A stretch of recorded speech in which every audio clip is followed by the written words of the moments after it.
സ്വന്തമായിട്ട് ഒരു വീട് അനൂപ് തന്നെ ഉണ്ടാക്കാണ്. സോ വാട്ട് ഈസ് ചോല ഫോർ യു? എല്ലാവരുടെയും ഒരു സ്വപ്നമാണല്ലോ സ്വന്തമായിട്ടുള്ള വീട് എന്ന് പറയുന്നത്.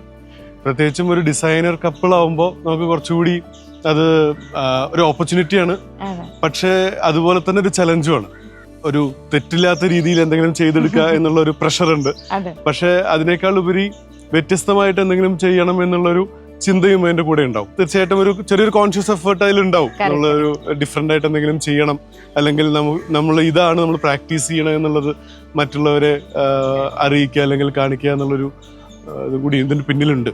അപ്പോൾ അതിന്റെ എല്ലാം കൂടി ചേർന്നിട്ടുള്ളൊരു എഫേർട്ടാണ്, അല്ലെങ്കിൽ അതാണ് ചോല. പിന്നെ തീർച്ചയായിട്ടും ഇതിന്റെ സൈറ്റ്, നമ്മുടെ ഒരു വീട്ടിൽ നിന്ന് നമ്മൾ ആഗ്രഹിക്കുന്ന കാര്യങ്ങൾ, ഇതെല്ലാമാണ് ശരിക്കും പറഞ്ഞാൽ ഇതിന്റെ ബേസ്. സൈറ്റ് ഒരു കോണ്ടെക്സ്റ്റ് റിലേറ്റഡ് തന്നെയാണ് ശരിക്കും പറഞ്ഞാൽ എന്റെ ഡിസൈൻ. അത് ഈ പേര് ചോലയും കുറച്ച് ക്യൂരിയസ് ആണ് ഞാൻ, എന്തുകൊണ്ട് ചോല എന്നുള്ളൊരു പേര് വീട് നിട്ടു എന്നുള്ളത് അറിഞ്ഞാൽ കൊള്ളാന്നുണ്ട്. സത്യത്തിൽ ഈ സ്ഥലത്തിന് മുന്നേ ഇവിടെ ലോക്കലി പറയുന്ന പേര് തന്നെ ചോല എന്നാണ്.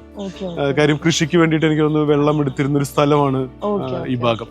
പിന്നീട് ആലോചിച്ചപ്പോ ഒരു തണൽ അല്ലെങ്കിൽ അങ്ങനെയുള്ള ഒരു അർത്ഥങ്ങളുണ്ടല്ലോ ചോലയ്ക്ക്. ആ ഒരു അർത്ഥങ്ങളൊക്കെ ശരിക്കും പറഞ്ഞാൽ അതുപോലെ വന്നിട്ടുണ്ടെന്ന് ഞാൻ കരുതുന്നു. അതുകൊണ്ടും കൂടിയാണ് നമ്മൾ അതിന് ചോലാന്ന് പേരിട്ടത്. അപ്പോൾ നമ്മൾ മെയിൻ റോഡിൽ നിന്ന് കയറുമ്പോൾ തന്നെ വലിയൊരു പാത്വേ ആണ് അല്ലേ? അതും യൂഷ്വലി നമ്മളിപ്പോൾ ഇന്റർലോക്ക് ചെയ്യും, അല്ലെങ്കിൽ അങ്ങനെയുള്ള കൺസ്ട്രക്ഷൻസ് ആയിരിക്കും യൂഷ്വലി ഇപ്പോൾ നമ്മൾ കണ്ടുവരുന്നത്. പക്ഷെ ഇവിടെ സ്റ്റോൺസ് ആണ്. ഈ സ്റ്റോൺസ് എന്തെങ്കിലും സ്പെഷ്യാലിറ്റീസ് ഉണ്ടോ, അതോ സ്റ്റോൺസ് ഇടാൻ ഉള്ളൊരു ഡിസിഷൻ എന്തുകൊണ്ടായിരുന്നു? ഒന്ന്, ഹൈവേയിൽ നിന്ന് പരമാവധി വിട്ടു നിർത്തി. അതായത് ശരിക്കും പടിഞ്ഞാറ് ഭാഗത്താണ് ഇതിന്റെ ഹൈവേ, ഈ വീടിന്റെ. കിഴക്ക് ഭാഗത്ത് പാടമാണ്. അപ്പോൾ നമ്മൾ പാടത്തിനോട് ചേർന്ന് പരമാവധി ഹൈവേയിൽ നിന്ന് വിട്ടു നിർത്താൻ വേണ്ടിയിട്ടാണ് ഈ ഡ്രൈവേ ചെയ്തിട്ടുള്ളത്.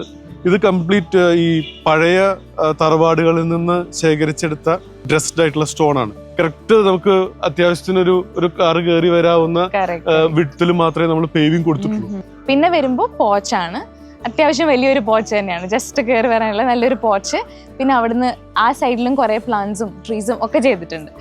ഇനി നമ്മൾ വീടിന്റെ മെയിൻ എൻട്രൻസ് ഇതാണ് അല്ലേ? ഇവിടേക്ക് കയറുമ്പോഴും ഞാൻ പുറത്തു നോക്കുമ്പോഴാണെങ്കിലും അകത്ത് കയറിയാലും വീടിന്റെ ഫുൾ ഒരു വുഡൻ എവിടെ നോക്കിയാലും വുഡിന്റെ കളിയാണ്. അതും അനൂപിന്റെ ഒരു കോൺഷ്യസ് ഡിസിഷൻ ആയിരുന്നു, ഈ വുഡ് മേജർ ഒരു എലിമെന്റ് ആക്കി വെക്കുക, അല്ലെങ്കിൽ ത്രൂ ഔട്ട് അതിൽ പ്ലേ ചെയ്യാന്നുള്ളതൊരു. ഇവിടെ ശരിക്കും പറഞ്ഞ പഴയ ഒരുപാട് തറവാടുകളുള്ള ഒരു സ്ഥലമാണ്. അപ്പൊ അതിലൊക്കെ നമ്മൾ കുട്ടിക്കാലം മുതൽ കണ്ടു വളർന്നിട്ടുള്ള ഒന്ന് രണ്ട് മെറ്റീരിയൽസ് എന്ന് പറയുന്നത്, ഒന്ന് വെട്ടുകല്ലാണ്, ഒന്ന് മരം. നമുക്ക് ഒക്കെ കംപ്ലീറ്റ് പഴയ മരം മാത്രമേ നമ്മളിവിടെ യൂസ് ചെയ്തിട്ടുള്ളൂ. അതായത് പഴയ ബിൽഡിംഗ്സ് പൊളിച്ചെടുത്ത മരം, അതുപോലെ കല്ലും എല്ലാം ഓൾഡ് റിമെയിൻസ് ആണ്. പഴമയും പുതുമയും കറക്റ്റ്ലി ബ്ലെൻഡ് ചെയ്തേക്കാണ്. അതെ, പരമാവധി നമ്മുടെ ഒരു എഫേർട്ട് എന്താണെന്ന് വെച്ച് കഴിഞ്ഞാൽ പ്ലാനിങ് വൈസ് ഇത് പക്ക കണ്ടംപററി ആണെങ്കിലും ട്രഡീഷണലി എലമെന്റ്സ് എല്ലാം അത് ഒരുപാട് യൂസ് ചെയ്തിട്ടുള്ള. ഫ്ലവേഴ്സ് ഒരുക്കുന്ന കാഴ്ച വസന്തം യൂട്യൂബിൽ പ്രേക്ഷകർക്ക് ലൈവായി കാണാം. ഫ്ലവേഴ്സ് കോമഡിയിൽ ജോയിൻ ചെയ്യൂ, ആസ്വദിക്കൂ.